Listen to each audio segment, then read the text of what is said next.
Alors bonjour mesdames, bonjour messieurs. Alors les rencontres du fauteuil rouge donc à Montpellier au Gazette Café recommencent après 3 mois d'interruption. C'est la rentrée littéraire avec Georges Bringuet ici présent qui nous vient de Toulouse ce 14 septembre 2024 entre 14h30 et 16h. Joseph Kessel dans son roman Les Temps sauvages raconte une rencontre improbable au fin fond de l'URSS pendant la Seconde Guerre mondiale avec une femme énigmatique qui attire son personnage principal, peut-être lui-même, et qui lui dit « Aime-moi noire, blanche, tout le monde m'aimerait ». Cela m'a fait penser à la remarque d'une femme afro-américaine qui disait « Quand je me regarde le matin dans une glace, je vois une femme noire. Ce n'est qu'après que je me vois moi-même. » Ce n'est peut-être pas le cœur de la thématique que nous allons aborder avec le récit de Georges Bringuet aujourd'hui, qui s'appelle donc « Le naufrage de l'utile et les esclaves oubliés sur Tromelin », mais vous allez voir que ça a quand même un rapport avec la condition noire. Mais on entend avec ça déjà les palpitations que je ressens, d'autant plus que dans ma famille, les femmes s'attachaient à garder leur teint de lisse. Il faut dire qu'on était au temps de l'Empire colonial français.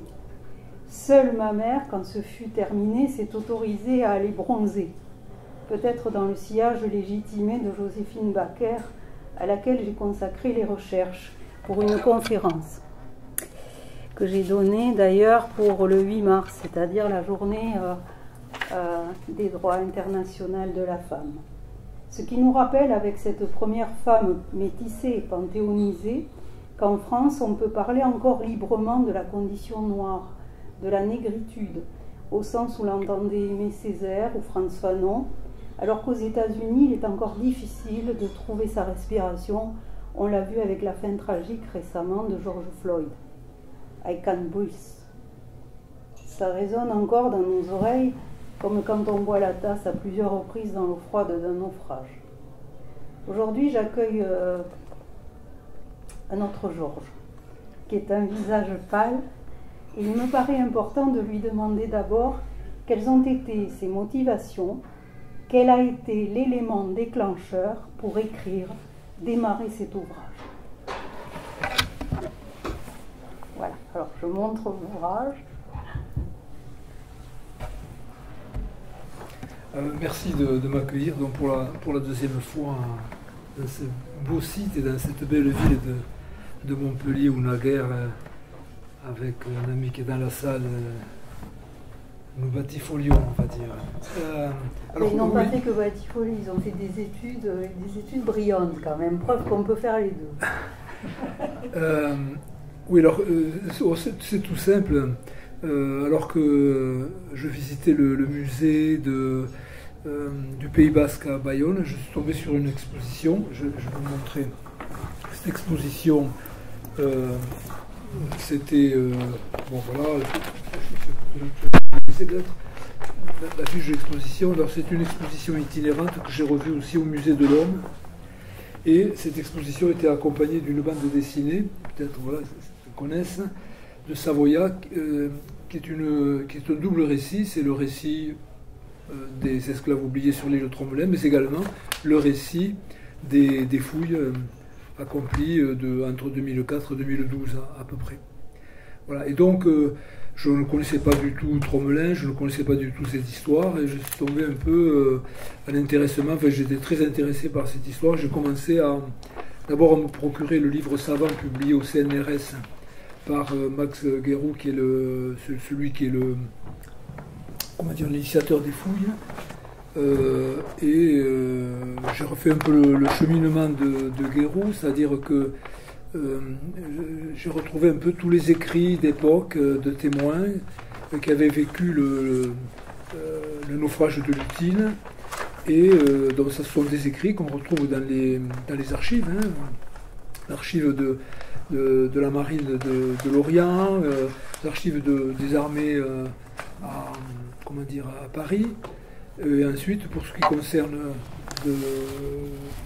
la vie proprement dite des esclaves malgaches sur l'île Tromelin, ce sont les fouilles qui nous disent un peu comment était cette vie. Je rajouterai juste pour terminer, je vais plus loin que la question finalement, dans les archives, je me suis aussi intéressé aux archives de Carcassonne, donc de l'Aude, puisque l'un des protagonistes, et ça aussi c'est un élément qui m'a, comment dire, accroché en quelque sorte, le protagoniste essentiel de cette histoire, le chevalier de Castellan, est originaire de l'Aude, d'un petit village d'Onat, et donc je suis allé chercher dans les archives sa biographie en quelque sorte, ses ascendances, etc.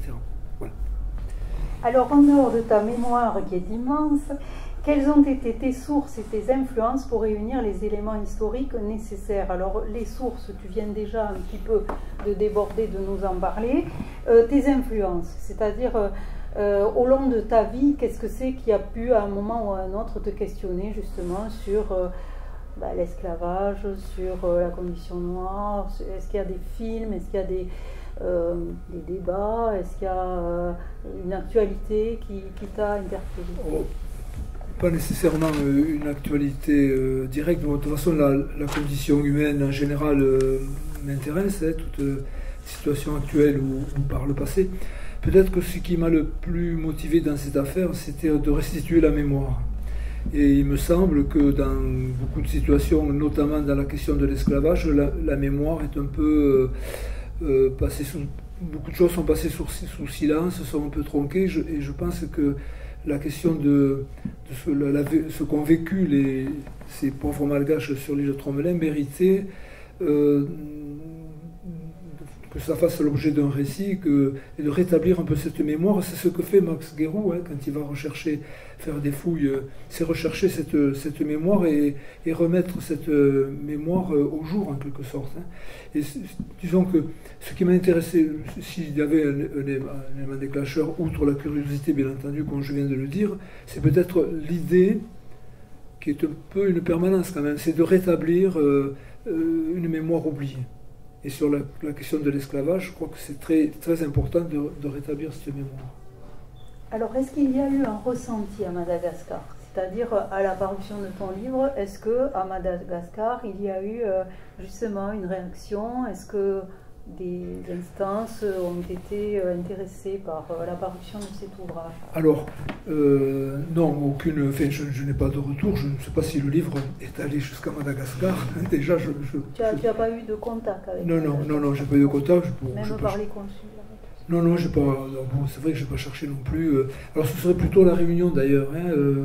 Que j'aurais pu avoir de contact, parce que finalement les descendants des esclaves malgaches, c'était surtout à la Réunion qu'ils étaient. Et donc aujourd'hui les Réunionnais sont en grande partie des descendants des esclaves de ce trafic de l'époque. Mais dans une certaine mesure, et je trouve que ça répond un peu en petite partie à la question. Je faisais une intervention sur le sujet dans une classe de 4e, je crois. J'avais, dans mon intervention, j'avais insisté sur la fierté que devaient avoir les descendants d'esclaves pour le comportement qu'avaient eu leurs ancêtres. Et je voyais que dans la classe, il y avait une jeune fille qui pouvait être d'origine malgache. Et effectivement, le professeur, à la sortie, m'a dit « Vous savez, vous avez fait du bien à cette fille parce qu'elle s'est sentie concernée et elle s'est sentie fière d'avoir entendu parler de ses ancêtres comme j'en avais parlé. » Donc c'est la seule réaction dont je peux faire état. Mais après, j'ai pas... Bon, le livre est sorti chez un éditeur. Après, je ne suis pas le livre. Effectivement, j'aurais peut-être pu le faire connaître dans les consulats, enfin pas les consulats, parce qu'on est quand même la Réunion, c'est quand même la France. Oui, mais Madagascar. Bon. Ah, Madagascar.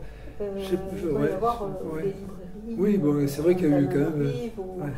Oui, il y a eu une activité. Il y aurait sans doute peut-être un accueil tout à fait favorable. Il y avait une grande activité esclavagiste, notamment de la France, mais pas que sur Madagascar, effectivement. Alors, dans le dossier que tu as réuni, donc, dont tu nous as dit que justement c'était le produit quand même de beaucoup de recherches, qu'est-ce qui t'a le plus choqué, impressionné? Qu'est-ce qui t'a obligé le plus à réfléchir? Alors, d'abord, je ne suis pas sûr d'être quelqu'un qui réfléchisse beaucoup. Je parle beaucoup, j'écris. Bon, je pèse pas nécessairement... je n'ai pas nécessairement un questionnement très approfondi.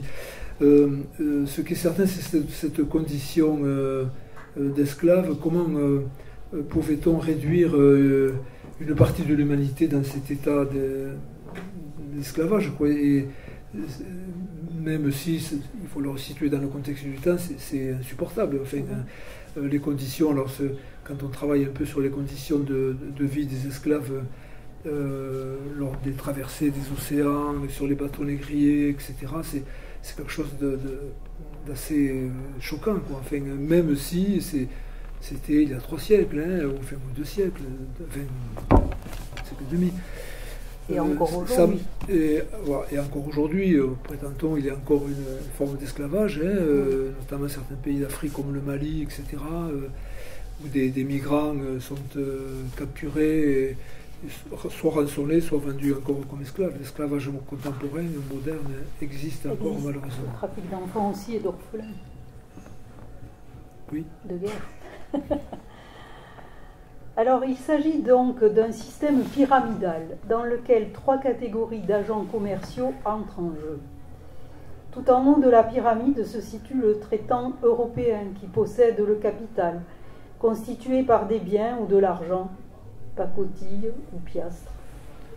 La deuxième catégorie sous-jacente sont les Betsimiazarakas qui mènent les expéditions pouvant durer plusieurs semaines auprès des chefs et de clans de l'intérieur des terres.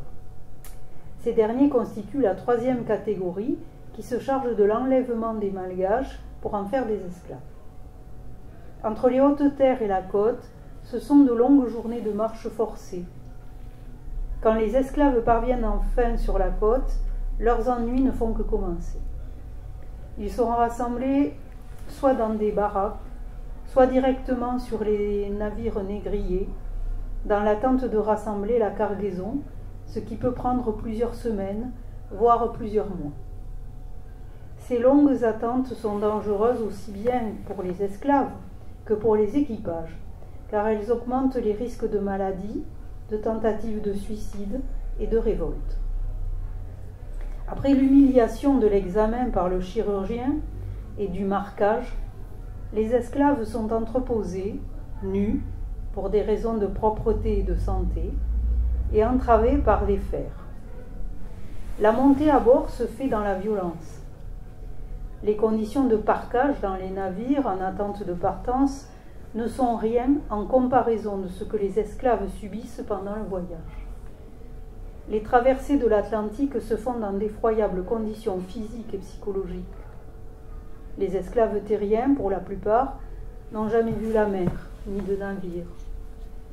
Les esclaves terriens sont saisis par la peur, traités comme du bétail. Les plus jeunes sont saisis par la peur aussi d'être mangés par ces abominables négriers blancs.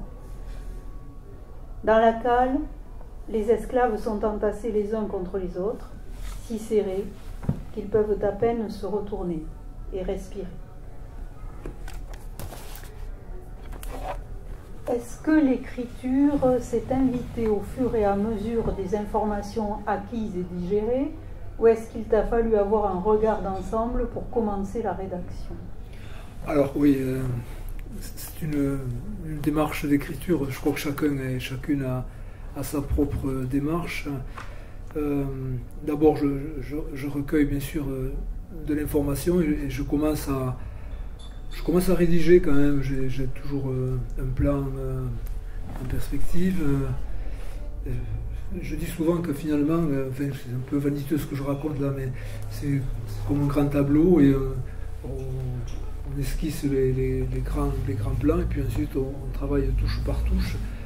Et c'est ce que j'ai pu faire, c'est-à-dire que je n'avais pas de plan d'ensemble, je voyais à peu près, mais j'ai travaillé au fur et à mesure, donc l'écriture, alors je ne me considère pas comme un écrivain, hein, comme un auteur tout simplement, mais l'écriture vient au fur et à mesure des informations que quand je tire sur un fil, on voit bien que les sources libèrent le livre des informations et ça permet et l'informatique est un outil formidable parce qu'on peut revenir en arrière, on peut comment dire, compléter un paragraphe, etc., avec un chapitre. Et c'est vraiment par touche jusqu'au jour où il faut bien que je décide que le livre est terminé.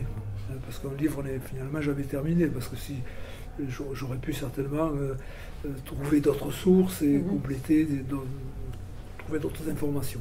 Voilà, donc l'écriture, comme je n'écris pas manuellement, j'écris sur ordinateur, ça facilite grandement cette idée de pouvoir procéder par touche. On va d'un chapitre premier au chapitre dernier, on peut modifier l'ordre des chapitres, etc. Donc c'est vraiment un travail d'artisan, en quelque sorte, très artisanal.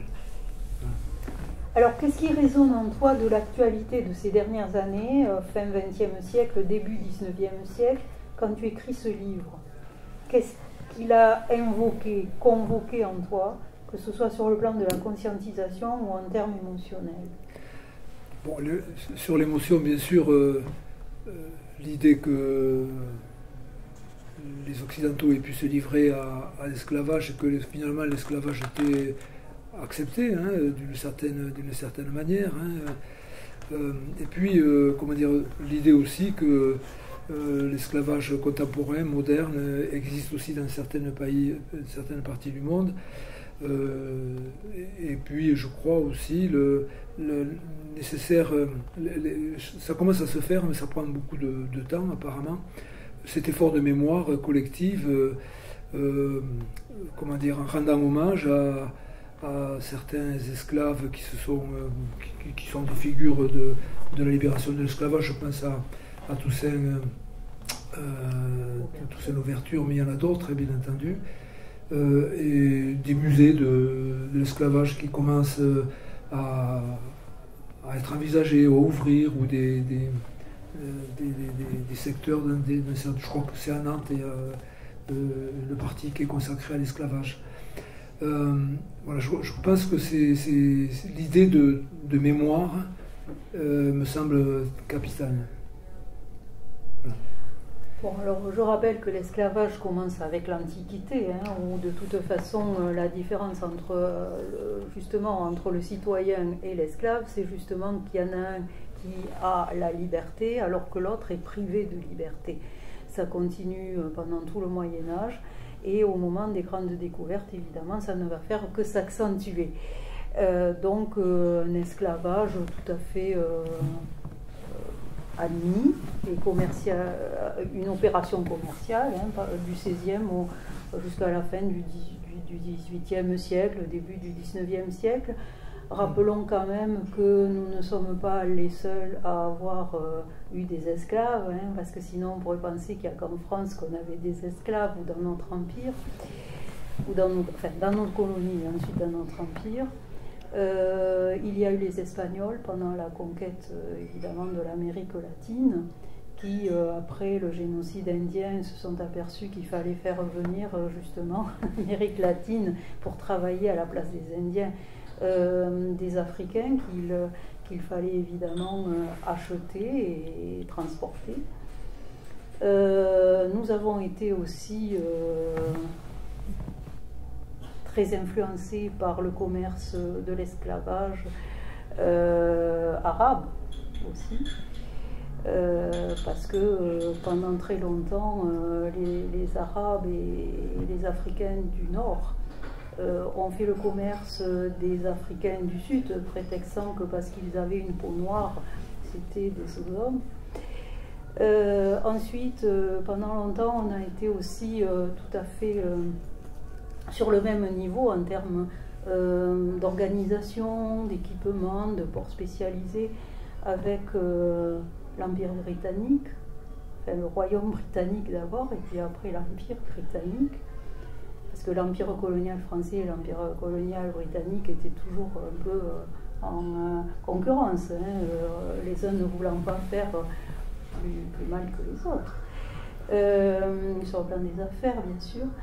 Et puis après, ça continue encore aujourd'hui, parce que ça correspond à une certaine idée de l'homme en fait. C'est-à-dire que est-ce que finalement on est comme ça, esclave, ou est-ce qu'on peut se libérer de l'esclavage?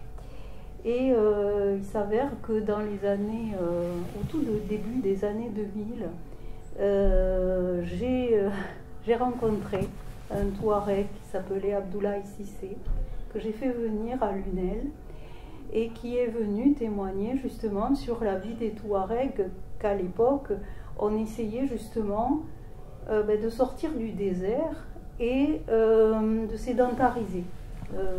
Donc de sédentariser dans certaines frontières, et en particulier au Mali.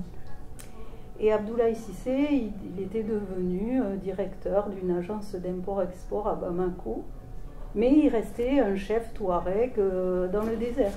Hein. Et on leur a fait rendre les armes aux Touaregs, qui faisaient d'ailleurs pendant des siècles des razzias auprès des populations sédentaires dans les palmeraies. Et ce monsieur avait été invité à l'époque par une association à Paris qui était dirigée par Madame Danielle Mitterrand, et qui avait donc favorisé le fait que ce monsieur puisse être à la fois accueilli, et que ses frais, si vous voulez, de déplacement et d'hébergement soient gérés en France, ce qui lui avait permis après donc de faire en quelque sorte une petite tournée en France. Et moi j'avais eu la chance de pouvoir l'accueillir et de pouvoir l'interviewer. Et on avait donné donc à Abdoulaye de quoi compenser le nombre d'esclaves qu'il avait. Encore au début des années 2000, hein, je parle d'hier, hein, voilà. Et donc, il avait été conscientisé hein, à Paris, les droits de l'homme, tout ça. Bon, mais pour un Africain, ça ne va pas de soi, les droits de l'homme de 1789 et d'après. Mais quand même, il a fait ce qu'on lui avait demandé. Et il a réuni ses 57 esclaves, et il leur a dit que ça y est, ils étaient libres. Et au bout de quelques mois, ces esclaves touaregs, qui étaient enfants d'esclaves touaregs, qui étaient petits-enfants d'esclaves touaregs, sont revenus le voir en lui disant « Mais on veut rester avec toi, parce que nous, tout seuls, on ne sait pas vivre tout seul. On a besoin de toi, on est habitué à vivre comme ça depuis des générations. C'est notre clan, c'est toi notre chef. Et que tu nous dises qu'on est libre, qu'on ne lit pas, cette idée même d'être des esclaves, ça ne veut rien dire pour nous par rapport aux liens familiaux, aux liens d'amitié qui nous lient. Et là, c'est posé vraiment un cas de conscience, parce qu'effectivement, lui, il avait touché de l'argent pour justement compenser la libération de ses esclaves. Et ces esclaves sont revenus vers lui, non pas parce qu'ils avaient l'intention de ne pas être libres, mais parce qu'ils étaient dans une telle relation de servitude qu'ils ne se voyaient pas être autre chose que des serviteurs d'Abdoulaye Cissé. Voilà, et puis, bon, alors après, il faudrait parler aussi des conditions de vie des Touaregs dans le désert. Hein. C'est un fonctionnement très ritualisé, très autonome, etc. Les conditions de vie dans le désert sont quand même très, très rudes. Hein. Voilà. Mais ça, ça ferait l'objet d'une autre conférence. Ouais. Voilà. Alors, qui sont les lecteurs ou les auditeurs de tes présentations de cet ouvrage habituellement? Est-ce que c'est des curieux, des historiens, des âmes sensibles, des humanistes, des populations noires ou métissées qui cherchent la vérité, des professionnels? Alors, donc pour l'instant, je n'ai à part l'intervention dans un collège, c'est la deuxième intervention que je fais à propos de cette histoire. Et c'était publication récente. Un public qui n'était pas spécifique à ce type de démarche d'histoire, puisque c'est une association, comment dire, pas de philosophie populaire, enfin ces associations populaires qu'on a, philosophie populaire, je ne sais plus comment on appelle ça, qu'il y a un peu partout. Et donc, le sujet les intéressait, mais il n'y avait pas de personnes de couleur, par exemple, ou la question de l'esclavage n'était pas l'intérêt premier. Donc, honnêtement, je n'ai pas de retour de ce livre pour le moment. Quoi. Il est sorti il n'y a pas si longtemps que ça. Voilà. Donc, je voudrais juste peut-être revenir sur la question de... Bon, c'est vrai qu'il y a eu l'esclavage. D'ailleurs, l'esclavage a été théorisé par Aristote à l'époque, qui considérait que celui qui est dans les guerres, sauf avec les Grecs bien entendu, mais les vaincus devenaient des esclaves. C'est un peu ce qu'on retrouve sur les hauts plateaux de Madagascar. Tu l'as évoqué il y a un instant, la production, alors pardonnez-moi l'expression, mais la production d'esclaves en fait était alimentée par les Occidentaux qui livraient des armes de façon à monter des tribus les unes contre les autres, et puis la tribu qui était vaincue fournissait les esclaves en quelque sorte. Hein. Le système pyramidal c'était celui-ci, hein. C'était entretenir des guerres tribales pour alimenter le marché aux esclaves, hein, et surtout ce qui concerne l'histoire, c'était autour de Madagascar. Mais je voudrais aussi revenir sur la controverse de Valladolid. Je ne sais pas si vous voulez en parler. Un peu.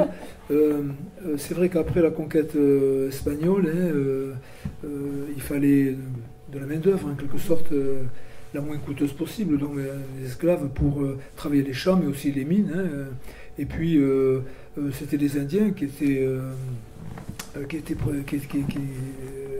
réduits en esclavage, mais les mauvais traitements, les maladies importées par les Européens ont fait que il y avait une maltraitance terrible, et je crois que c'était à l'époque de Charles Quint qui avait demandé finalement, mais est-ce qu'on a le droit de maintenir ces populations indiennes à l'esclavage? En d'autres termes, ont-ils une âme? Et c'est la controverse de Valladolid, hein, au sud de Saragosse, hein, entre Sepúlveda, le théologien, et le moine dominicain, je crois, Bartolomé de las Casas, qui, alors c'est pas les seuls d'ailleurs, hein, même si ce sont les deux personnages principaux, qui étudient la question, est-ce que les Indiens ont une âme? S'ils n'ont pas d'âme, on peut les maintenir en esclavage. S'ils ont une âme, on ne pourra pas les maintenir en esclavage. La conclusion est très heureuse pour les Indiens, puisqu'on considère qu'ils ont une âme, non, ils ne peuvent pas être maintenus en esclavage. Bon, il y a attention, s'il n'y a plus d'esclaves, les caisses de Charles Quint et les caisses de l'Église risquent d'en souffrir. Donc il faut trouver une autre forme d'esclavage. C'est là où on est allé chercher les Africains qui, par la couleur de peau qui est encore plus éloignée de celle des Européens, ont été réduits à l'esclavage. Et c'est la dure traite négrière qui va débuter donc à la suite de la controverse de Valladolid. Oui, avec le commerce triangulaire, donc entre l'Europe, voilà, l'Afrique et l'Amérique. Absolument. Et en même temps, c'est le moment aussi où on commence à évangéliser, d'une façon d'ailleurs assez contraignante, les Indiens. Oui, s'ils sont là, en Amérique latine, voilà, qui avaient jusque-là leur religion, hein, qui était une religion polythéiste, mais qui n'en était pas moins une. Voilà. Donc il y a un problème aussi d'acculturation qui se pose à ce moment-là. Alors, sans raconter la fin du livre, quel est le plan suivi dans cet ouvrage et pourquoi le choix de cette architecture? Alors, comme je le disais, j'ai un vague plan initial, mais ensuite il y a beaucoup de modifications en fonction des matériaux, hein, qui est à disposition. J'essaie dans les livres que je rédige actuellement d'avoir toujours un prologue, c'est-à-dire rentrer d'emblée dans l'histoire de façon très concrète, et ensuite prendre un peu de distance par la suite. Alors, dans cet ouvrage, évidemment, il y avait la question de l'esclavage, la naissance de l'esclavage et puis l'abolition de l'esclavage. Donc, les premiers chapitres concernent la genèse un peu de l'esclavage, en partant, comme tu l'as dit, l'esclavage des Arabes, voilà, arabo-musulmans, en partant d'Aristote même, comme je viens de le dire, puis, etc. Et puis ensuite, plutôt en fin de chapitre, j'essaie de montrer comment cette histoire a d'une certaine manière contribué à nourrir la question de l'abolition de l'esclavage avec des gens comme Condorcet, Benjamin des Lumières. Et donc ça sera plutôt la partie historique sur la question de l'esclavage. Et puis il y a tout le récit. Et j'ai accordé beaucoup d'importance à faire vivre le récit du naufrage, parce qu'on a des textes d'une très grande précision sur tout ce qui s'est passé minute après minute, et donc on a vraiment des éléments qui ont été écrits par des témoins directs, enfin, des gens qui ont vécu ce naufrage. Et ça me semblait que la partie récit rend le livre un peu vivant, quoi, pour ne pas en rester à des considérations plutôt théoriques. Donc ça, c'était la boîte noire. Oui. Bon, oui. Et la conclusion, alors. Enfin, sans la dévoiler, mais ça va t'amener à la fin du récit du naufrage et à ses conséquences, ou est-ce que ça va t'amener plutôt à des considérations plus générales, plus actuelles? Oui, bien sûr, des considérations plus générales d'émancipation de l'être humain, quoi, sur des questions d'humanisme, d'humanité. Aujourd'hui, on a parlé de l'esclavage qui existe réellement dans certains pays d'Afrique, avec le Mali, etc. Mais c'est vrai que la condition humaine fait que on a des populations qui sont quasiment réduite à l'esclavage, ou une forme moderne d'esclavage, ce qui aujourd'hui me paraît intolérable. Donc d'ailleurs, dans la plupart des livres que je suis amené à écrire, l'idée derrière le livre, c'est qu'est-ce que ce récit nous dit dans notre époque contemporaine, ces récits qu'on va puiser dans l'histoire, qu'est-ce que ça nous apporte? Si un récit n'apporte rien à notre histoire contemporaine, à ce que nous sommes aujourd'hui, ça a beaucoup moins d'intérêt. Oui, c'est de la connaissance ajoutée à de la connaissance, mais sans que ça provoque en soi une évolution. Et je pense que le récit portant sur des faits véridiques ont une force bien plus importante qu'un roman historique dont on ne sait pas ce qui tient de la vérité, de ce qui tient de l'imagination de l'auteur. Je vais prendre un deuxième passage. Alors, pour les survivants, bien sûr. Cet îlot, où ils vont finir par échouer, n'en reste pas moins une terre désertique et inhospitalière qui ne permet pas la vie. Le groupe diminue sans cesse et il n'y a aucune naissance. Plusieurs filles sont enceintes et certaines meurent avec leur enfant mort-né. Simiavo, on peut le supposer, ne garde pas non plus son enfant. Mais elle-même résiste, soutenue par sa mère.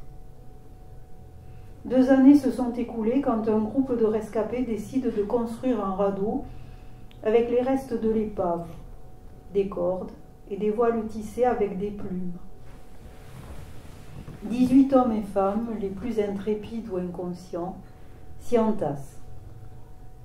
Cependant, une partie de Malgaches semble originaire des zones côtières et ont par conséquent des compétences en matière de navigation.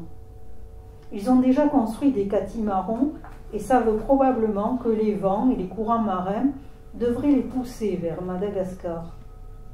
Par ailleurs, les fouilles archéologiques ont permis, à partir de l'expertise des 2 squelettes découverts sur l'île, d'apprendre que certains Malgaches étaient bien originaires des régions côtières. Ils embarquent des provisions constituées de viande et de poissons séchés, ainsi que des gourdes d'eau douce faites à partir de cuir de tortue. On ne les reverra plus. Ont-ils disparu dans les flots, ou ont-ils réussi à rejoindre discrètement Madagascar et à s'y faire oublier? Les histoires d'esclaves ayant réussi sur des embarcations de fortune à rejoindre Madagascar depuis la Réunion, en profitant des vents favorables, mais ayant été repris et ramenés à leur maître, sont connus. Ils ne sont plus que 13. 10 hommes, 10 femmes, pardon, et 3 hommes, et vont le rester pendant les 12 années qu'ils ont encore à passer sur l'île de Sable. Je te laisse réagir à cette tentative de... Oui, alors, ce qui est avancé, évidemment, ce ne sont que des hypothèses qui sont tirées des recherches archéologiques, bien entendu. Alors, la question des naissances, en fait, il y aura une naissance, mais un peu plus tardive. C'est une question, parce que ce sont tous des gens dans la force de l'âge. Hein. On ne prenait pas des personnes âgées comme esclaves, on prenait plutôt des jeunes.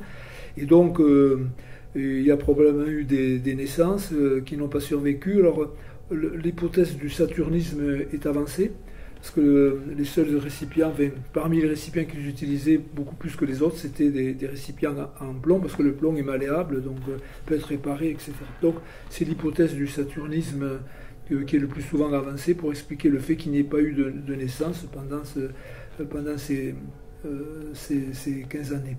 Après, c'est vrai que entre l'île de Tromelin, alors l'île de Tromelin, hein, pour ceux qui ne connaissent pas, pour ceux qui n'y ont pas encore été, c'est comme un week-end. Les 3 quarts de la salle. C'est 1500 mètres de long sur 700 mètres de large. Hein. Le point culminant, c'est 5 ou 7 mètres, on ne sait pas trop. C'est plat, c'est désespérément plat, il n'y a pas d'arbres. Les seuls arbres qu'il y a aujourd'hui sont des arbres qui ont été transplantés, ce sont autour de la station. Il y a une station météorologique qui a été construite dans notre époque contemporaine. Voilà, donc quand on parle de terre inhospitalière, c'est vraiment une terre inhospitalière qui est balayée par les ouragans. Hein. Et quand l'île est balayée par les ouragans, elle est en grande partie immergée. Voilà, donc c'est vraiment une terre très, très dangereuse. Et on se demande comment ont-ils fait pour résister aussi longtemps. Alors ce qu'il faut dire aussi, c'est que les courants marins et les vents sont quand même assez favorables entre Tromelin, enfin, toute cette région, et Madagascar. Donc partir en catamaran, hein, c'était le terme aujourd'hui, je ne sais plus le terme que j'avais retrouvé. Pour des marins, ça ne posait pas trop de problème, ça faisait 3 ou 4 jours de navigation, quoi. Donc l'hypothèse, alors on sait qu'il y en a, ce sont les survivantes qui ont expliqué ce départ de ces 18 hommes et femmes. Il y aura un autre départ par la suite. On ne les a pas, on n'a plus entendu parler. Peut-être ont-ils disparu dans l'océan. Peut-être aussi, comme c'est raconté, ont-ils su se faire oublier pour ne pas être repris, ramenés comme esclaves, parce qu'eux se considèrent comme esclaves, hein, de façon illicite, mais ils ne le savent pas, et être ramenés justement à l'île de la Réunion. Oui, alors au lieu de catamaran, à l'époque, il semblerait bien que le mot c'était catimaron. Oui, c'était le débarque traditionnel du côté des Malgaches. Ouais. Alors à propos des naissances, moi je me suis penchée à un moment donné pour écrire un livre qui s'appelle Les sourires de l'intime sur les conditions de vie à Auschwitz. Et la question se pose justement dans des conditions extrêmes où les gens n'ont pas évidemment la possibilité de se nourrir de façon équilibrée et suffisante, du fait que de toute façon les femmes à ce moment-là n'ont plus de règles. D'accord. Donc c'est même pas un problème de stérilité, oui. C'est que de toute façon l'organisme réagit comme ça, c'est-à-dire arrête tout. La nature est bien faite, hein, on parlait à midi de Darwin et de Lamarck. La nature est bien faite, le corps humain, en tout cas chez les femmes, s'arrête par rapport à justement tout ce qui est, je dirais, programmation biologique en vue d'une reproduction possible. Donc voilà, pareil pour les camps, enfin les goulags, etc. Hein, toutes les conditions de vie où vraiment on est dans la survie. Voilà. De même que aujourd'hui on parle beaucoup de sédatisation, tout ça, mais en fait le corps humain poussé à la douleur extrême se met lui-même en situation de coma naturel. Voilà. Il faut le savoir parce que y a évidemment dans l'histoire des gens qui ont vécu dans des conditions extrêmes ou en tout cas d'agonie, si vous voulez, parce qu'ils avaient eu un accident d'avion dans le Sahara ou des choses comme ça. Je pense à certains de nos aviateurs célèbres, on en a eu, nous, à Toulouse. Voilà, au bout d'un certain moment, le corps humain, si vous voulez, s'adapte à la situation, sachant que, voilà, tout est régulé biologiquement. Voilà, alors, y a-t-il, Georges, des éléments qu'a posteriori tu aurais voulu apporter en plus, des passages que tu as regretté de ne pas avoir davantage développés? Alors là, non, je ne regrette rien. Non, une fois que le livre est terminé, bon, je passe assez rapidement à autre chose. Donc, cette histoire, si je suis sollicité pour faire une présentation, je le ferai. Mais pour moi, en ce qui me concerne, je pense être allé au bout de ce que j'étais en capacité d'écrire, compte tenu de ce que je savais. Aller plus loin, bon, on peut toujours aller plus loin, mais guère plus loin. Pour moi, cette histoire est terminée. D'accord, a été exploitée comme tu souhaitais. J'ai l'impression de l'avoir exploité au maximum. Les connaissances et les recherches. Oui, puisque les fouilles sont terminées, je ne pense pas qu'on y revienne, parce que bon, tout a été fouillé. Il y a tellement peu de choses à faire. Donc après, les hypothèses ont été émises. Tous les textes dans les archives, bon, on les a à peu près tous trouvés. Bon, on peut trouver encore un texte ou deux, peut-être, mais je pense que l'histoire, elle est terminée. Alors, est-ce que dans l'actualité lourde, mouvementée, dramatique, que l'on médiatise de manière sensationnelle, à outrance parfois, il y a des risques à publier ce genre d'ouvrage, ou au contraire, nécessité à mettre au monde ce type de livre? Alors, les risques, j'espère que non. Je travaille beaucoup sur la laïcité. Je crois que la laïcité est un sujet qui est peut-être un peu plus à risque. Il faut toujours faire très attention à la façon dont on le dit, il faut dire les choses. Hein. Non, c'est une question qui n'aimait pas du tout, qui ne m'a pas traversé l'esprit, mais par contre, c'est vrai que j'ai fait un petit ouvrage sur l'Ukraine, et c'est vrai que c'est un sujet qui est beaucoup plus sensible, donc il faut faire attention à ce qu'on écrit. Mais pour l'heure, non, quand j'ai écrit ce livre, bon, après, ça s'inscrit tellement dans une histoire quand même ancienne, même si on peut le raccorder à notre époque contemporaine, mais quand même, plus on s'inscrit dans l'histoire, moins on prend de risques en quelque sorte. Et l'histoire permet de dire des choses qu'on n'oserait pas dire aujourd'hui.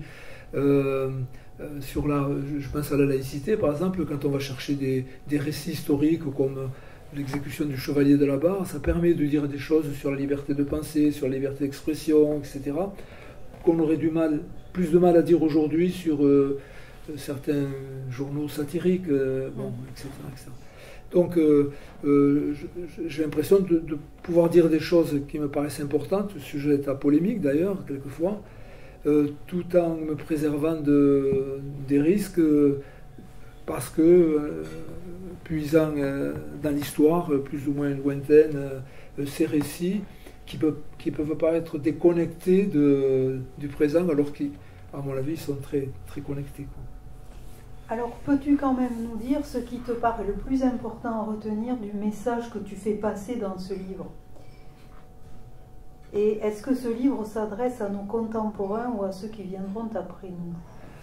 Alors, le message, enfin, je crois que c'est le récit qui livre un message. C'est pas bon. Moi, je ne suis que le transmetteur, et comme d'autres l'ont fait. On n'a pas parlé d'Irène Frein, au livre savant de Max Guérou et de son collègue. Comment dire, pour ma part, bon, c'est vrai que quand on écrit un livre, on a envie qu'il soit lu.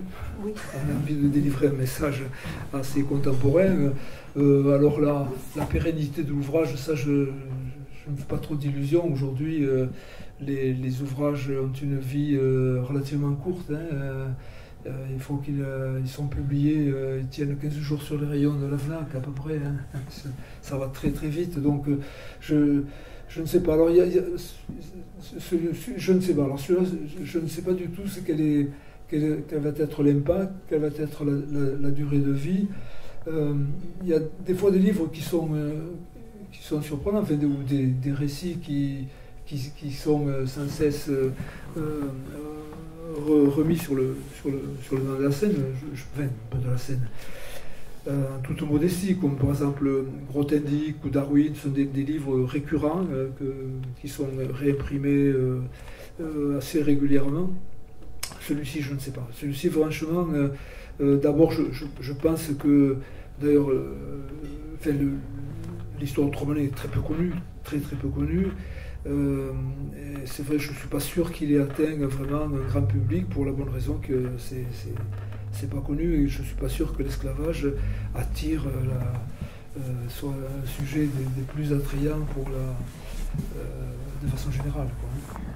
Alors j'en profite pour dire que donc ce livre est publié aux éditions Edilivre, que les éditions Edilivre, c'est un éditeur parisien qui existe depuis à peu près une quinzaine d'années, qui a les épaules larges, hein, parce qu'il publie quand même beaucoup, et dans divers genres, divers domaines. Et l'intérêt, malgré tout, c'est la publication à la demande.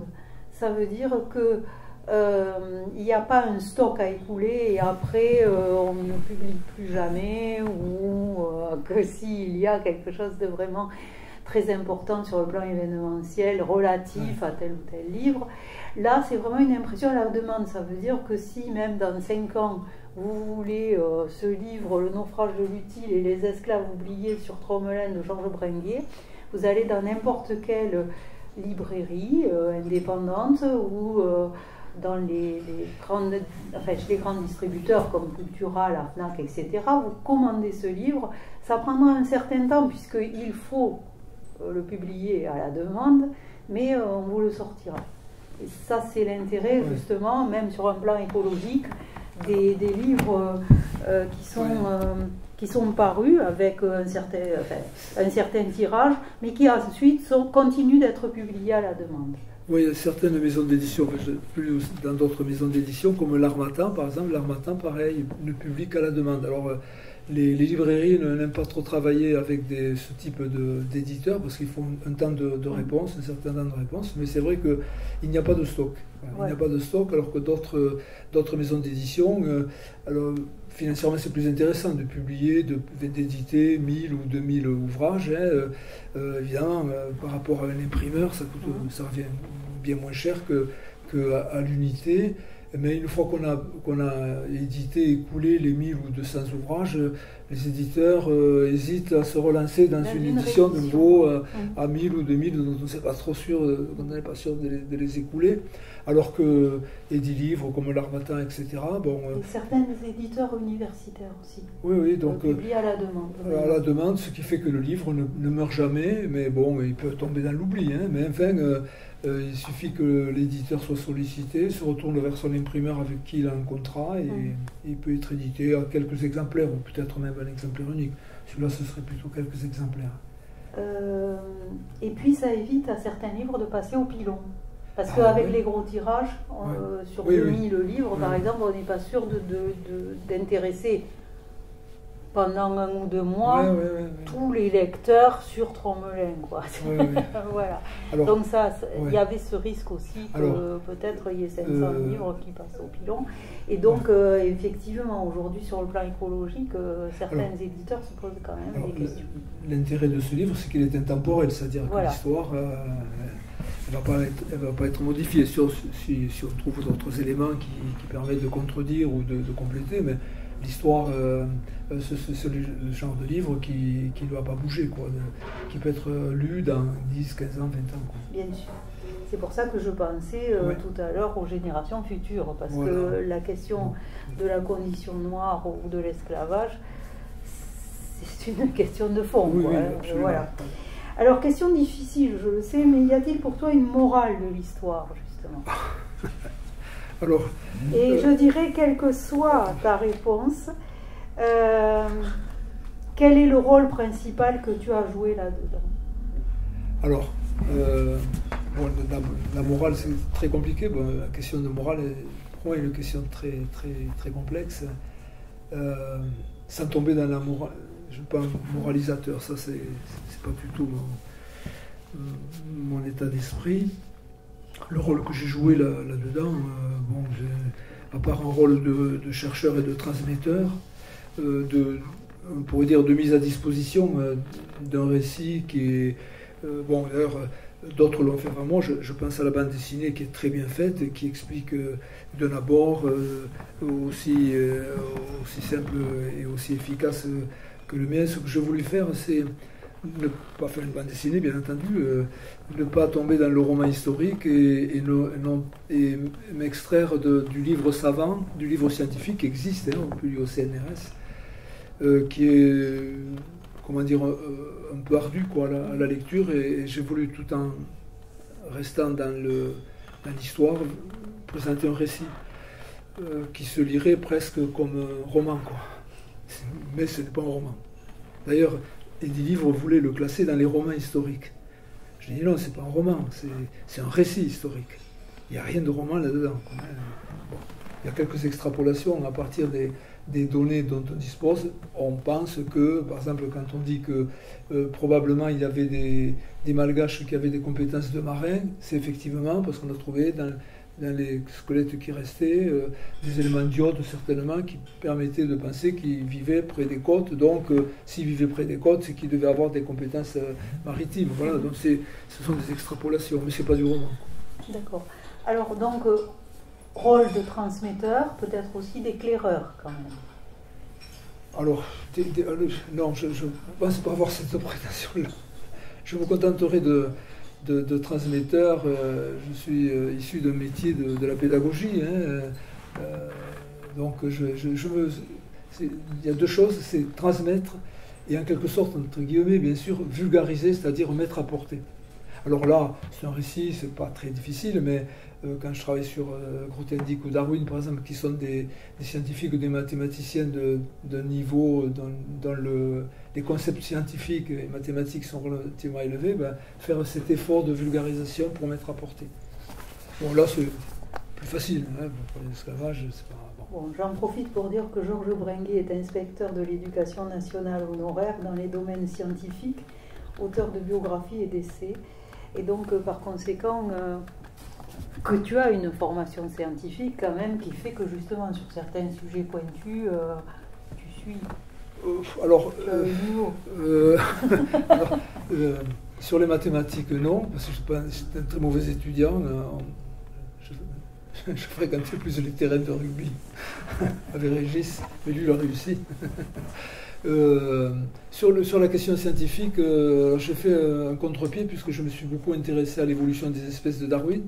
Je ne dis pas que je suis un spécialiste parce que c'est quand même relativement complexe, mais c'est parce que ce sont des sujets que je ne maîtrise pas, que c'est sur des sujets sur lesquels je me suis beaucoup engagé, investi, alors que rien ne m'a mené à travailler sur la biologie, sur ce côté-là des sciences. Quand j'étais inspecteur de sciences, c'était de physique et de chimie, pas de biologie ou pas des sciences de la nature. Et je trouve que pour l'humanité, les sciences de la nature ont beaucoup plus de choses à nous dire que la physique ou les mathématiques. C'est la raison pour laquelle, pour moi, c'est un domaine, le vivant, l'étude du vivant, a beaucoup plus d'importance alors, la physique a beaucoup d'importance et les mathématiques aussi, je ne vais pas le renier, mais philosophiquement et spirituellement, il me semble que la nature, enfin, les sciences de la nature nous apportent beaucoup plus de choses. Bon, alors, il est très modeste, mais il a quand même publié une quinzaine d'ouvrages sur des sujets divers et variés. Et puis des manuels scolaires aussi. Oui, ça c'est une. Oui. Combien 4 ou 5? Oh, une cinquantaine, oui. Ah oui, une trentaine d'années, oui. Oui, et on fait des collaborateurs, hein, toujours. Bon, et puis après, beaucoup aussi de sujets de conférences. Oui, sur lesquels tu as travaillé. Alors, énormément de conférences, mais la moitié des conférences à peu près portent sur la laïcité. Alors, laïcité dans différentes approches, par les sciences, par le sport, le rugby, l'école, etc. Donc, ça, ce sont des conférences qui me sont souvent demandées. Donc et puis ensuite, beaucoup de conférences sur des personnages, donc à partir des biographies. J'ai parlé de Grothendieck et de Darwin, mais aussi Cyrano de Bergerac, Le Vrai, et puis d'autres récits historiques qui tous, comme je l'ai déjà dit, ont quelque chose à nous dire dans notre époque contemporaine. Alors justement, quelles sont les valeurs qui t'animent? C'est-à-dire, au-delà de la laïcité, quelles sont les grandes thématiques en général autour desquelles tu tournes ou autour desquelles tu cherches? Alors, d'abord, je ne suis pas un chercheur dans la mesure où je ne suis pas un universitaire. Hein. Je pense que ce sont les universitaires qui produisent de la recherche. Moi je fais qu'apprendre et transmettre. Hein. Je dis souvent, j'écris ce que j'apprends, ce que je recherche, bien sûr, mais pas au point de vue scientifique. Alors, pour moi, les grandes valeurs, s'il y a quelques grandes valeurs, ce serait presque contenu dans le triptyque républicain, liberté, égalité, fraternité, mais plus particulièrement sur la liberté, sur la notion de liberté d'expression, liberté de pensée, liberté d'expression, liberté de conscience. Et je pense que ce sont des valeurs, hein, je considère que ce sont des valeurs, alors que la laïcité est un principe. Et aujourd'hui, la liberté de conscience, on voit bien qu'elle est mal comprise, coincée un peu entre, pour faire très court sur ce sujet, coincée entre le délit de blasphème en quelque sorte, qui revient un peu, pas sous cette forme, mais enfin sous forme de respect, respect des croyances, respect des opinions, donc ça pourrait s'appeler presque délit de blasphème, et coincé de l'autre côté avec le mouvement libertarien, hein, c'est les grandes plateformes, tout est permis. Je pense à Elon Musk avec X ou l'ancien Twitter, je pense à Pavel Durov, hein, celui qui est en résidence surveillée en France, là, avec Telegram, etc. Bon, qui, au nom de la liberté d'expression, qui est une attaque complètement fausse, bien entendu. Il ne s'agit pas de limiter la liberté d'expression, mais au nom de cette liberté, on laisse tout passer. Donc, cette liberté d'expression, elle est mise à mal aujourd'hui, et j'essaie de travailler. Ça, c'est un sujet, c'est une valeur qui m'anime très, très certainement. Très forte. Alors, y a-t-il quand même des limites, des interdits que tu t'imposes? Je dirais presque la peur. Oui, une fois, j'ai proposé à l'éditeur chez qui j'étais avant, chez Privat, j'avais proposé quelque chose qui s'appelait les livres interdits. Je voulais publier des livres qui avaient été interdits dans l'histoire. Et c'était provoquer les foudres des trois grandes religions, du judaïsme, du christianisme et de l'islam. Et l'éditeur m'a dit non, on ne publie pas ça, j'ai pas envie de me faire brûler place du Capitole. Et vous avec. Et c'est vrai que je m'interdis. Je m'interdis peut-être par la peur, tout simplement. Il y a des choses que... critiquer l'islam, faut faire attention. Critiquer le christianisme, ça va. On prend pas beaucoup de risques. Hein, mais bon, donc sur ces questions-là, oui. Et puis, j'essaie de... peut-être, je dis la peur, je ne pense pas avoir peur quand même. je ne suis pas là. Peut-être le respect aussi, le respect des convictions qui ne sont pas les miennes. Et ça, j'ai fait très attention. Si je sais que je peux blesser une personne par des propos, etc., je ferai très attention. Alors, je ne dis pas que dans mes livres, quelquefois, je suis imprudent, peut-être, par maladresse, mais j'essaie de respecter toutes les opinions, qu'elles soient politiques ou religieuses, bien entendu, ou religieuses.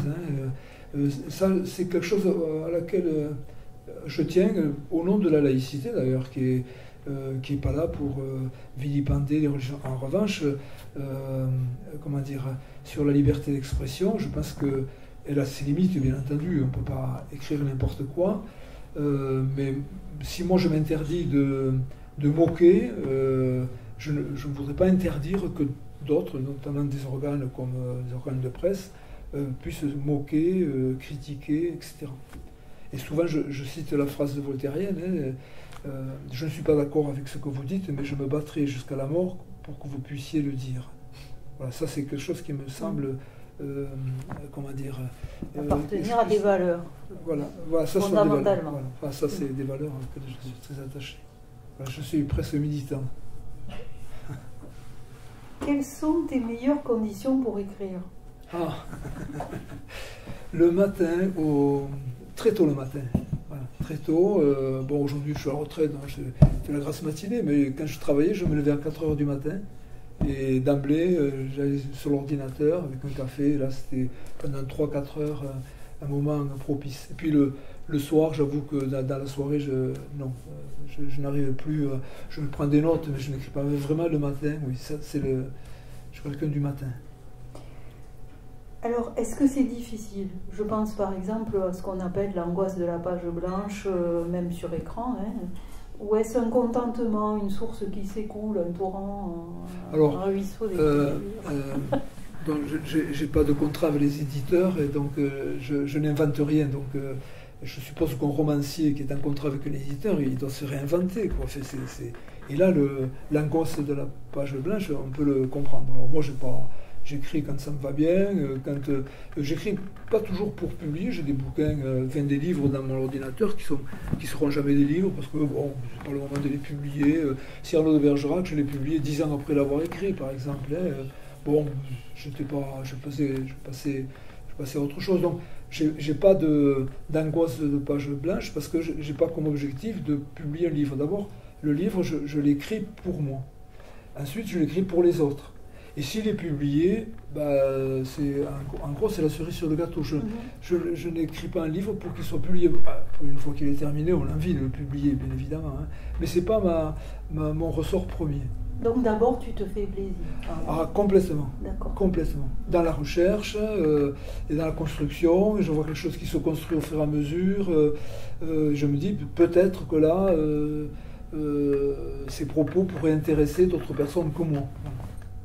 Pas toujours le cas d'ailleurs, beaucoup de livres qui n'intéressent que très peu de monde.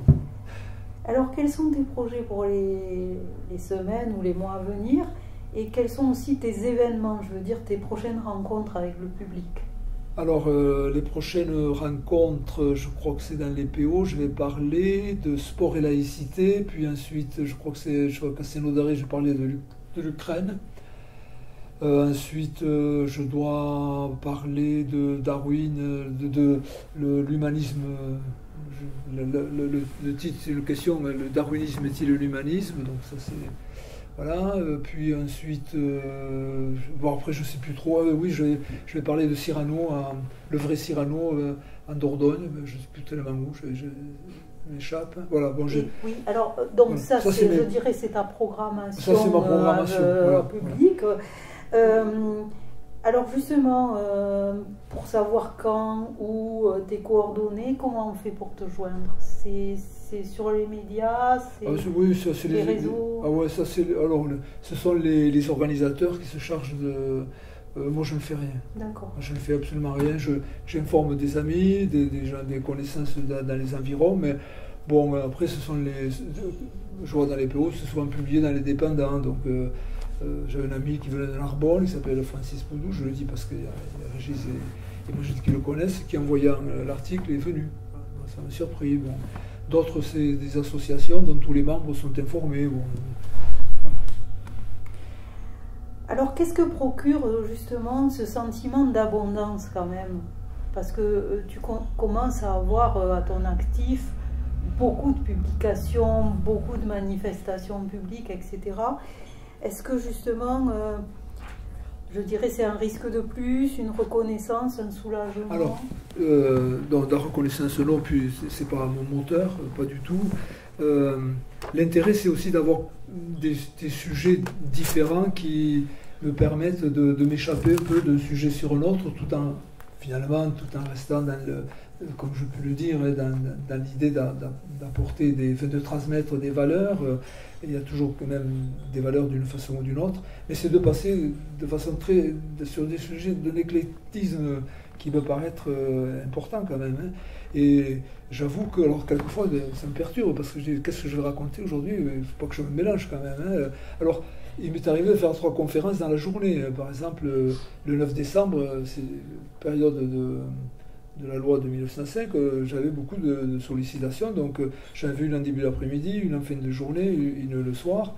Et si les sujets sont proches, c'est très complexe. Mais si les sujets sont suffisamment distants, ça pose aucun problème. On est dans une conférence, et ensuite, quand on passe à l'autre, on est sur un autre sujet, etc.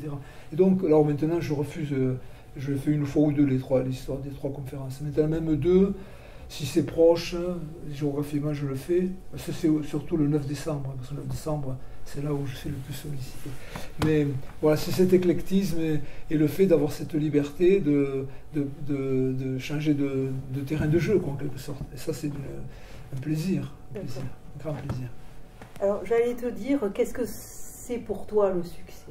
Pardon, le succès, qu'est-ce que c'est pour toi? Le succès, c'est pour moi, c'est un mot que je ne je me suis jamais posé la question du succès, parce que c'est pas mon truc.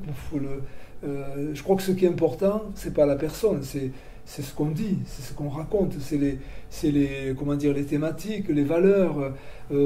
Alors la personne elle-même n'a aucun intérêt. Alors la seule chose que je fais, c'est que je me présente évidemment, que ce soit dans les livres ou quand je porte un propos, pour que les personnes sachent d'où on vient, quoi. Une fois, je faisais une intervention, on ne m'avait pas présenté. Et quelqu'un dans la salle, c'était des profs, m'a dit, mais qui êtes-vous, quoi? Et il avait raison, qui je suis, le charlatan qui va raconter tout. Donc ça, je tiens absolument à dire que je suis, mais le succès, bon, le plus grand succès que je peux avoir, c'est quand un livre est vendu, quoi. Moi, la personne, en tant que personne, ne m'intéresse pas, quoi. Je ne m'intéresse pas, voilà. Bon. Oui.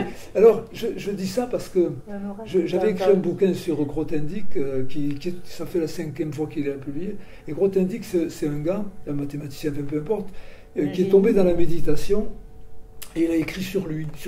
Il a écrit des milliers de pages sur lui. C'est-à-dire que le sujet d'étude, c'était Grothendieck. Je me disais, mais mon Dieu, si je devais écrire sur moi, ben, moins 10 lignes, c'est terrible. Et je dis, comment on peut aller aussi loin? Enfin, voilà. Voilà. En gros, je ne sais pas si ça répond un peu. Voilà. Oui, mais j'ai l'impression que, en même temps qu'il s'interrogeait sur lui, il s'interrogeait peut-être aussi sur qu'est-ce que c'est l'humanité, quoi. Qu'est-ce que c'est d'être un terrien sur la Terre, surtout avec oui, la complexité de la personnalité de Grothendieck. Il a écrit énormément de pages sur lui-même. Là, il était autocentrique. Après, il n'a pas parlé que de... Enfin, il ne s'est pas exprimé que sur lui-même, mais enfin, c'est une grande partie. C'est par ses interrogations sur lui-même qu'il est arrivé à s'interroger sur l'écologie, sur la mesure du monde, etc., etc. Mais la porte d'entrée, c'est Grothendieck. Grothendieck fait du Grothendieck. Étudie Grothendieck. C'est génial, c'est extraordinaire, hein, mais comment il peut aller si loin dans les écrits, quoi. Enfin, c'est dit, ben, au bout de 10 lignes, c'est fait, quoi. Bon, vous ferez 11 lignes, hein, sur vous. Alors maintenant, quels sont les écrivains, les personnages historiques, les héros d'hier ou d'aujourd'hui, quel que soit le domaine, qui, indépendamment de Grothendieck, sont pour toi des amis à travers le temps, qui t'accompagnent dans ta quête, qui sont comme des phares? Alors, il y en a plusieurs, enfin, il y en a deux, deux. Pour moi, Darwin. Oui. Darwin, c'est un personnage central. J'ai vraiment beaucoup d'attache pour Darwin, pour ce qu'il était, pour ce qu'il nous dit, sur ce qu'il était lui-même en tant qu'humaniste, ce que nous dit sa théorie en tant que, je parlais d'humanisme, hein. Et je pense que Darwin, pour moi, il est présent au quotidien, quoi. C'est quelqu'un que j'aurais aimé avoir comme arrière-grand-père. Mes grands-parents, je les ai connus, je ne vais pas faire cet affront, mais c'est vrai que c'est quelqu'un, quand on se rapproche d'un personnage dont on va faire la biographie, on rentre, je disais, j'ai passé, j'ai mis un an et demi dans la tête de Darwin, quoi, et on va au plus profond du personnage, et je trouve que c'est quelqu'un de génial. S'il y avait un personnage que je devais retenir au-dessus des autres, c'est Darwin. Le second, c'est un personnage de roman qui a écrasé le vrai personnage, c'est Cyrano de Bergerac. Pour moi, c'est un personnage donc c'est fictif, puisqu'il n'existe que par la pensée d'Edmond Rostand. Et je me suis beaucoup intéressé au vrai Cyrano de Bergerac, qui est très proche du personnage de roman, qui est peut-être un peu moins sympathique quand même pour ces gars, mais enfin qui a aussi des côtés très attachants aussi. Voilà. Donc s'il y a deux personnages et deux auteurs, parce que Darwin c'est aussi un auteur quand même, et Darwin c'est 35 ouvrages quand même. Je n'ai pas tout lu de Darwin, j'en lis de temps en temps, et c'est vrai qu'on a toujours quelque chose à apprendre sur Darwin. Bon, alors, à moins que tu aies quelque chose à ajouter, non, que j'aurais oublié d'évoquer. On avait parlé tout à l'heure de la Marianne Noire. Oui, alors justement, c'est l'objet de la dernière lecture, donc ça tombe bien que tu me tendes la perche. Ça sera notre conclusion, même si c'est pas une conclusion très optimiste. Mais ailleurs dans le monde, aussi choquant et incroyable que cela puisse paraître, l'esclavage existe encore aujourd'hui. En 2017, la chaîne CNN a diffusé des images tournées sur un marché aux esclaves en Libye. Il s'agissait de migrants maliens et nigériens qui avaient tenté de traverser la Méditerranée et qui étaient exhibés dans des cages comme du bétail, en attendant d'être vendus au plus offrant. Selon Amnesty International, ces marchés sont parfois organisés dans des lieux publics. Les migrants venant de différents pays d'Afrique, Nigeria, Mali, Sénégal, Gambie, Érythrée, Soudan, kidnappés par des groupes armés, sont soit rançonnés, soit vendus comme esclaves. Ils sont soumis au travail forcé et les femmes sont souvent violées et vendues comme esclaves sexuelles. On apprend qu'en Mauritanie, l'esclavage persiste, bien que la République islamique ait aboli officiellement l'esclavage le 5 juillet 1980. La World Slavery Index, indice mondial de l'esclavage, estime entre 80 000 et 160 000 le nombre d'esclaves dans ce pays, qui compte seulement 4 millions d'habitants. C'est ainsi que l'ONG SOS Esclaves, j'ai évoqué tout à l'heure justement aussi France Liberté, mais qui va dans le même sens, révèle qu'en 2021, une esclave noire aurait été offerte en cadeau de mariage. Voilà, je précise qu'il y a aussi des petites esclaves indiennes qui sont aujourd'hui offertes en cadeau dans les pays des Émirats arabes, par exemple. Voilà, alors évidemment, on a quelque chose à Toulouse, parce qu'on a Toulouse en commun. Georges Bringuier y habite, y a travaillé, mais il continue d'y habiter. Moi-même, je suis toulousaine. Et il y a quelque chose de tout à fait remarquable à Toulouse, c'est une Marianne noire. Et est-ce que tu peux donc nous raconter un petit peu à la fois l'histoire de ce livre, de cette publication. Pourquoi une Marianne noire? On connaissait évidemment les Vierges noires, mais Marianne noire à Toulouse, pourquoi? Et ensuite nous montrer justement la réplique de cette petite Marianne noire. Alors, à quelle occasion? Ça répond à une question, mais pourquoi n'y a-t-il pas de Marianne noire? Il y a eu des tentatives plus ou moins heureuses ou infructueuses contemporaines d'avoir une Marianne noire. Or, il a existé à Toulouse une Marianne noire qui date de 1848, c'est-à-dire l'époque de la deuxième abolition de l'esclavage, sous la deuxième République, par Schulcher et Arago. Arago est un peu oublié, un peu à tort.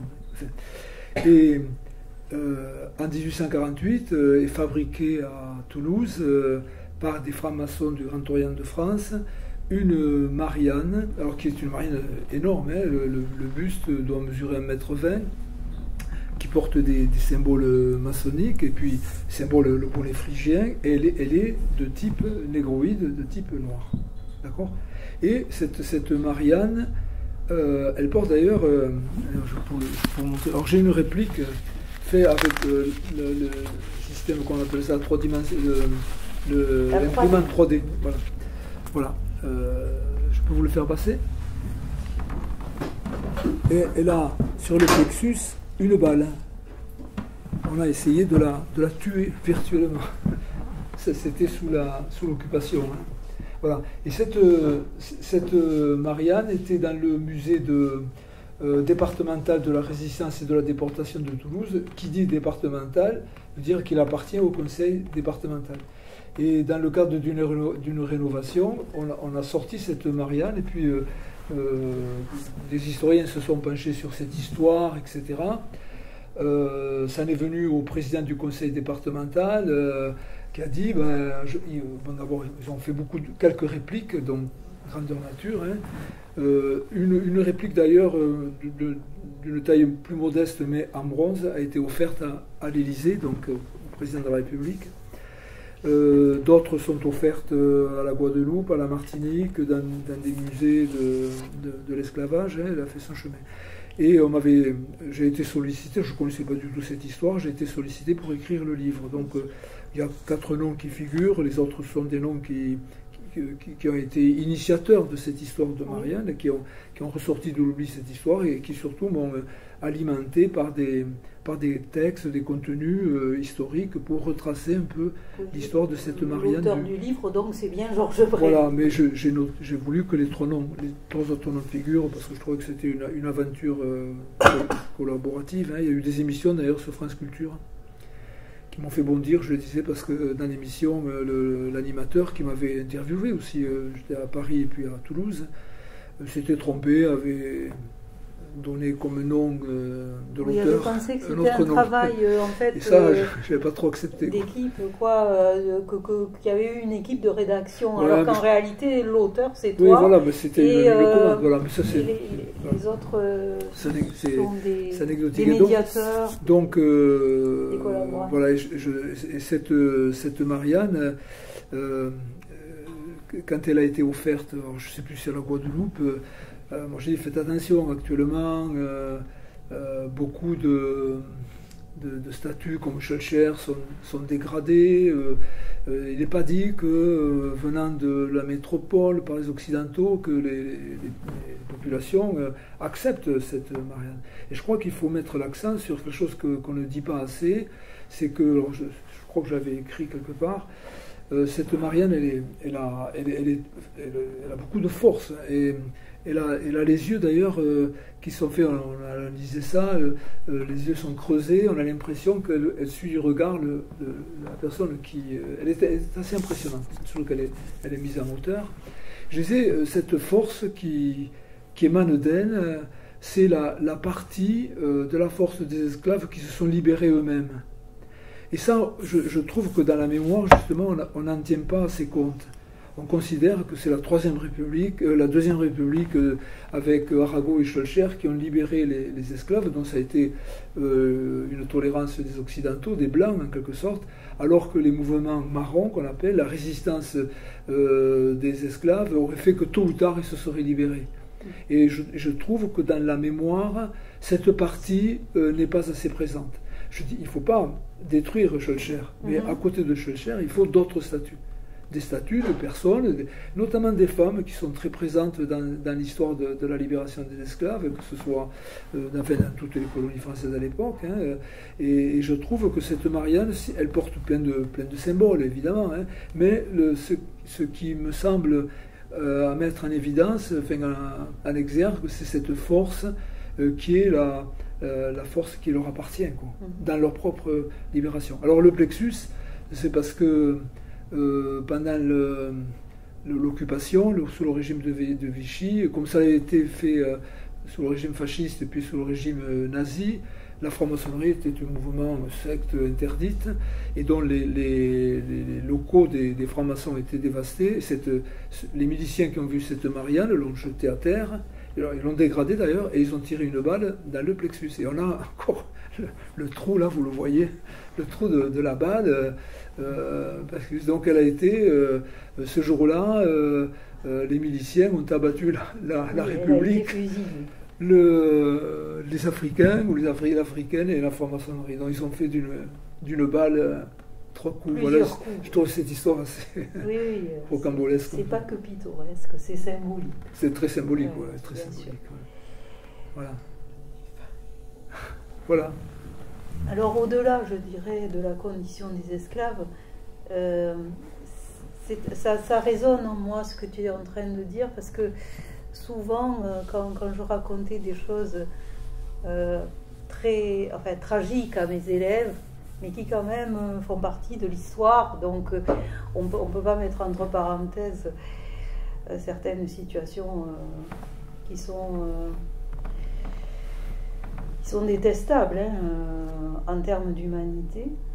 Et je leur disais, de toute façon, souvenez-vous que même la peste, les camps, les guerres mondiales, tout ça, il y a toujours des survivants. Et que vous, si vous êtes là, c'est parce que vous êtes les enfants des survivants. Donc je pense que justement, ça c'est un message qui vaut pour toutes les situations extrêmes dans l'humanité. Il faut se souvenir que nous, en nous-mêmes, nous avons des facultés comme ça, de régénération, de résilience, parce que nous sommes finalement les descendants de ceux qui ont survécu. Oui. Aux famines, à toutes les formes finalement d'exploitation de l'homme par l'homme. Oui, exploitation de l'homme par l'homme. Alors s'agissant de la Réunion, puisque cette histoire se déroule à la Réunion, quand on fait le calcul du nombre d'esclaves qu'il y avait à la Réunion, on peut aujourd'hui dire que la plupart des Réunionnais descendent d'esclaves, quoi. Et dans l'équipe de recherche, il y avait un Réunionnais qui était fier d'accomplir ses recherches parce qu'il voulait remettre en avant la mémoire de ses ancêtres et avoir une fierté de ce que ses ancêtres avaient accompli. Et c'est vrai que ça me paraît quelque chose d'important. Juste peut-être pour revenir sans revenir sur le livre lui-même, mais ce qui m'a motivé dans ce livre, c'est la rencontre de deux destins qui sont complètement éloignés les uns des autres, d'une jeune esclave qui a une dizaine d'années quand elle est prise avec sa mère. Elle aura un enfant de blanc à la fin du séjour sur l'île de Tromelin, et donc on a 3 générations. Et ces 3 générations, sur les 7 esclaves qui restent, il y a quand même 8 avec le gamin, c'est la force des générations, la mère qui soutient la fille, etc., une raison de vivre. Donc cette destinée qui rencontre une autre destinée, c'est celui qui est né dans l'Aude. Il est un peu trafiquant d'esclaves quand même, enfin il est un peu complice. Au début. Au début, et puis après, quand il se retrouve sur cette île, il se retrouve quand même dans une situation tout à fait improbable. Je suis pas sûr. S'il est de l'Aude, il ne peut pas être mauvais, mais je ne suis pas sûr parce qu'ils ne s'embarquent pas sur un bateau négrier, ils s'embarquent sur un bateau de commerce de la Compagnie des Indes. Ils vont commercer. Et ils vont ravitailler en gros les îles de l'archipel des Mascareignes, la Réunion, Maurice, etc. Enfin, on les appelait Bourbon et l'Île-de-France. Et c'est le capitaine qui saisit l'opportunité de faire de l'argent en faisant le trafic illicite qui était interdit pour certaines raisons. Alors est-ce qu'il a été mis devant le fait accompli? Est-ce qu'il a trempé dans le trafic? Ce qui est certain, c'est que lui, au regard de la question de l'esclavage, il va s'humaniser et il va se rendre compte que les Malgaches, ce sont ses semblables qui ont les mêmes qualités, des qualités morales supérieures à bon nombre de matelots, etc. Et il n'aura de cesse de sa vie que d'aller faire en sorte qu'on aille les récupérer. Bon, ça mettra 15 ans quand même, il n'en reste plus beaucoup.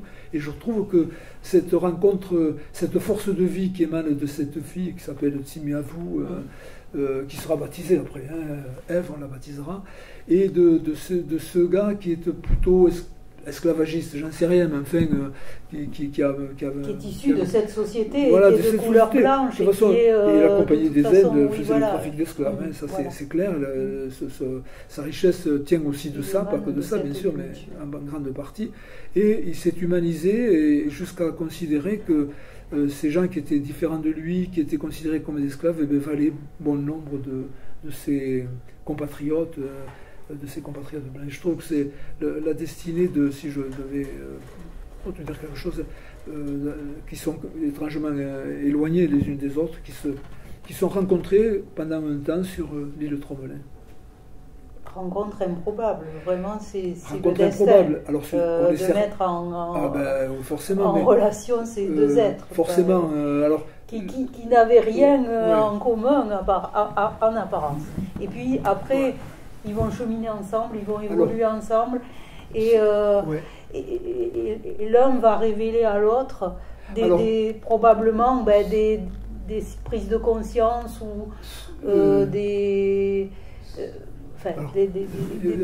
étincelles qu'il n'aurait peut-être pas eu. En fait, alors, historiquement, ils se sont forcément rencontrés. Bon, alors les Européens, essentiellement des Français, mais il n'y avait pas que des Français dans l'équipage, ils étaient 120 quand même. Ils sont restés 2 mois avant de pouvoir partir. Donc, les Malgaches, on ne pouvait pas les considérer dans le droit comme esclaves, puisque c'était interdit l'esclavage. La traite était interdite. Forcément, sur cet îlot, ils se sont rencontrés. Et quand le chevalier de Castellan fait appel à la volonté des uns et des autres, et les Malgaches sont volontaires, une partie des Malgaches sont volontaires pour construire le vaisseau qui va les sauver, alors que bon nombre de matelots ne sont pas volontaires, attendent que le travail soit fait pour pouvoir embarquer. Et on peut penser que Tsimiavu et le chevalier de Castellan se sont forcément croisés et ont eu une petite partie de leur destin en commun sur cette île.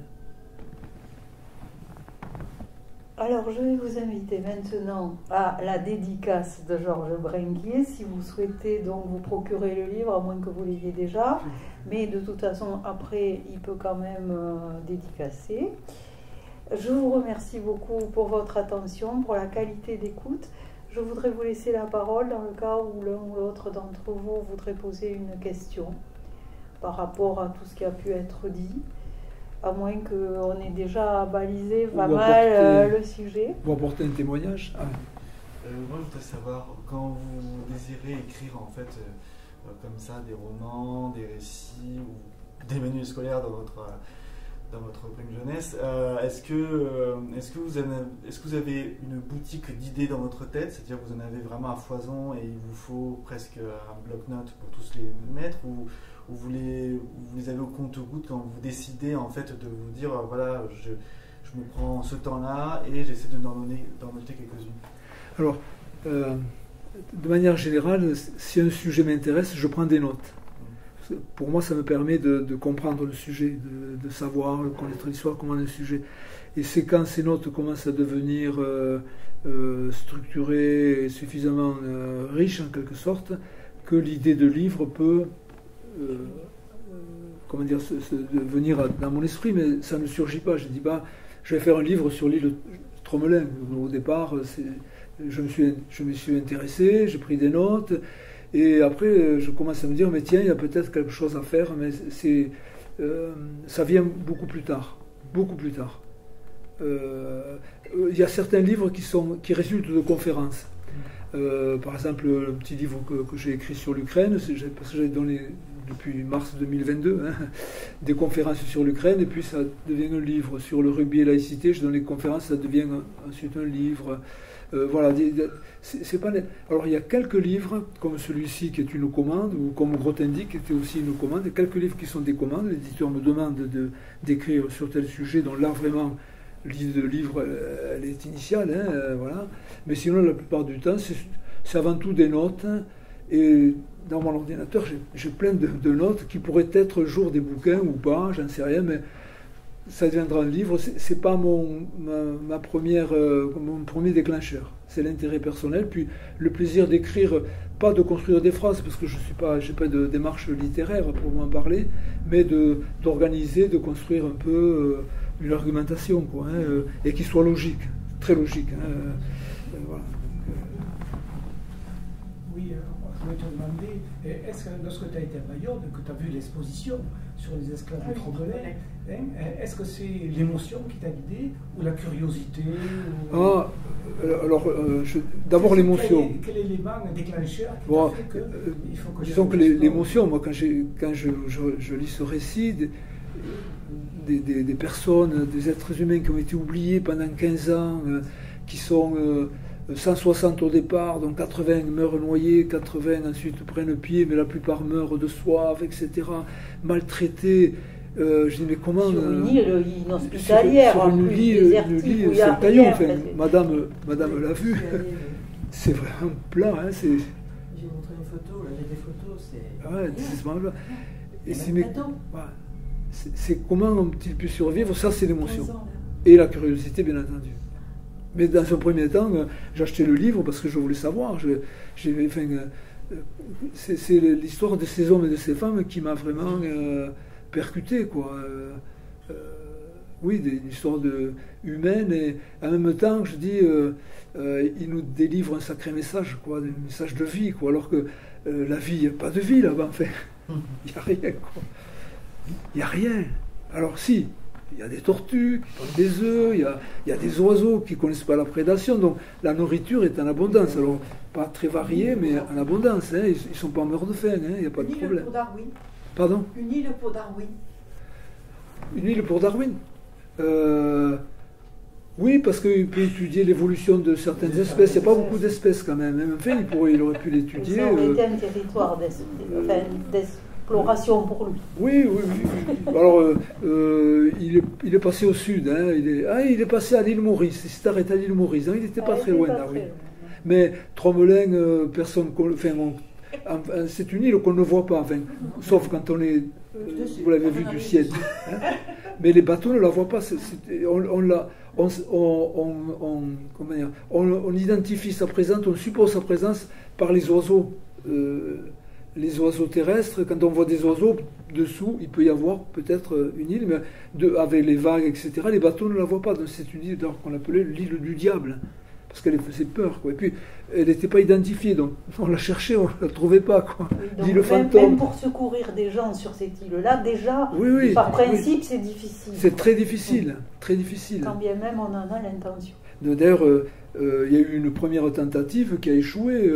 Le bateau, la barque s'est renversée. Alors, je disais que Tsemiavu avait un enfant, parce que sur les deux marins, il y en a un qui réussit à regagner le bateau, qui est obligé de partir parce que c'est trop dangereux de rester, et l'autre, il est obligé d'être sur l'île. Il se dit, ils vont me manger, ces gens-là. Enfin, et puis finalement, il a un enfant avec Tsemiavu, là, qui à cette époque-là doit avoir dans les 25 ans, hein, les plus très jeunes finalement, hein, compte tenu de l'époque. Et ce gamin va survivre. On connaît pas on ne sait pas ce qu'il est devenu. Mais on sait qu'il a été accueilli par le gouverneur qui a dit « je me charge de son éducation et je veux, en parlant de Tsemiavu et sa grand-mère, je veux qu'il soit heureux ». Est-ce que ça il l'a été? Mais le siècle des Lumières était passé par là. Hein, et je trouve que cette fin, elle est heureuse, même si on ne la connaît pas, on ne sait pas trop comment ça se terminait, mais ses intentions, c'était de les rendre heureux tous les trois. Et de prendre... Ça, j'ai pas lu le livre, hein. Il y en a eu bien 3 de sauvés. Pardon? Combien? 3 de sauvés. 3 de sauvés. Non, il y avait 7 femmes et le gamin. C'est ça, il y avait Donc, mais parmi les 7 femmes, il y avait la mère de Simiavu et Simiavu qui avait à l'époque 25 ans, qui avait une dizaine d'années quand elle a été capturée. Et cette femme, et le gamin, parce que le père a réussi à convaincre les 3 derniers hommes et les 3 femmes de partir sur un radeau confectionné, et on n'en a pas entendu parler. Autant les autres, par discrétion, pour ne pas être ramenés à l'esclavage, se sont éparpillés dans la nature, autant eux, à mon avis, si l'homme blanc avait survécu, on aurait entendu parler. Donc eux, c'est probablement qui sont noyés, quoi. Ils ont disparu, probablement, ça, c'est pas trop. Mais il y avait la caution quand même, là, à un moment donné, d'un homme blanc qui s'est humanisé. Alors, le père... au moment où, justement, il dit « j'ai envie que cet enfant soit heureux », alors ça c'est le gouverneur. Le gouverneur. Ah oui, il y a quand même... Ah oui, complètement. C'est comme l'enfant sauvage de l'Aveyron. Il y a un moment donné, quand même, il y a un peu d'humanité. Il y a le siècle des Lumières qui est passé, quand même. Bon, les idées libérales ont fini par produire leur effet. Lui, d'abord, il considère que ce ne sont pas des esclaves puisqu'elles ont été capturées illégalement, achetées illégalement. Donc il leur dit, je ne vous émancipe pas parce que vous n'êtes pas esclaves. Il leur propose même de les ramener à Madagascar. Ce qu'elles refusent parce qu'elles ont peur de retomber en esclavage. Elles préfèrent rester là. Et donc elles vont rester sur l'île de la Réunion. Bourbon. Et lui, l'île Bourbon, c'est ça. À l'époque, mais entre-temps, c'est redevenu. Et c'est là où il est touché par l'histoire de la grand-mère, la mère et la fille, quoi. Et il va les prendre chez lui à sa charge, quoi. Et ça, c'est une belle histoire. Oui. Donc ça se finit bien quand même. Alors, je voudrais qu'on remercie Georges Brenguier, et puis peut-être à une autre fois avec une autre aventure, parce qu'on y prend goût. La dernière fois, on s'était vu pour Hélénis, princesse Bugatti. Moi, je sais que la première fois que j'ai fait la connaissance de Georges Brenguier, c'était autour de Grothendieck. Ouais. Pourtant, je suis une littéraire, mais je me suis complètement passionnée pour un mathématicien. À midi, on a eu une longue conversation autour de Darwin et de Lamarck. Donc il va finir par me convertir aux sciences et aux hommes importants dans son domaine. Je te remercie beaucoup. C'était un moment passionnant, mais je n'en doutais pas. Merci. Voilà. Alors, les prochaines rencontres du fauteuil rouge, eh bien, ça sera cette fois-ci avec un peintre contemporain qui s'appelle Nicolas Galtier. Vous pouvez déjà aller voir sur Internet, qui sait, hein, voilà. Et il viendra nous parler le 23 novembre, toujours ici, au Gazette Café, de l'œuvre d'art au regard de l'éternité. Voilà, donc tout un programme, évidemment. Là, il est actuellement en train de faire des préparatifs pour une exposition qu'il va accompagner à New York pendant un mois. Voilà. Et je suis très contente aussi de pouvoir l'interviewer parce que c'est encore un autre aspect, une autre façon encore de s'ouvrir au monde et puis de dire qu'aujourd'hui la création existe, quoi, hein, que ce soit le fruit de la recherche pour l'histoire ou que ce soit pour l'art, enfin, mais de toute façon ça montre que tout le monde est en quoi, c'est ça qui est le plus important finalement. Donc je vous remercie beaucoup d'avoir été là aujourd'hui, puis je vous souhaite une bonne fin de journée. Au revoir et puis à une prochaine fois.